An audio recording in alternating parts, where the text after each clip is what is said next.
بھائی نے کویسچن کیا تھا کہ نماز کا فدیہ کیا کوئی شخص اپنی ہی نمازوں کا فدیہ خود ادا کر سکتا ہے یا نہیں؟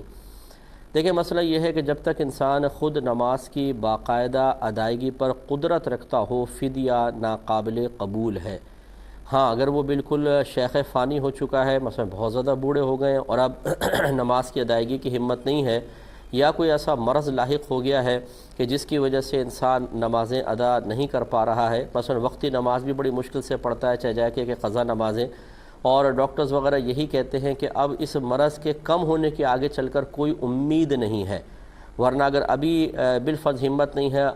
آگے 2 سال بعد 5 سال بعد ڈاکٹر کہتے ہیں ہمت ہو جائے گی، تو پھر بھی فدیہ کافی نہیں ہوگا، پھر تو ادا ہی کرنی ہوگی۔ لیکن اگر ڈاکٹر یہ کہہ دیتے ہیں کہ اب لگتا نہیں ہے کہ آپ کو مرض سے افاقہ ہوگا، تو بہت زیادہ بوڑھے ہونے کی صورت میں یہ اس طرح مرض لاحق ہو جائے، یہ مشیت الہی پر موقوف ہے۔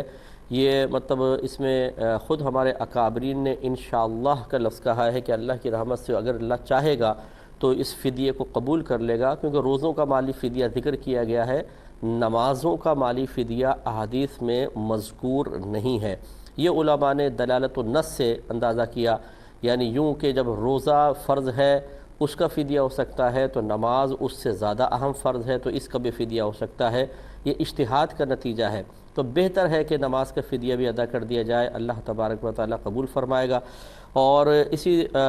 اب اگر بالفرض کوئی واقعی مجبور ہے تو فدیہ دے سکتا ہے، اور اگر مجبور نہیں ہے تو نماز ادا ہی کرنی پڑے گی، فدیہ کافی نہیں ہوگا۔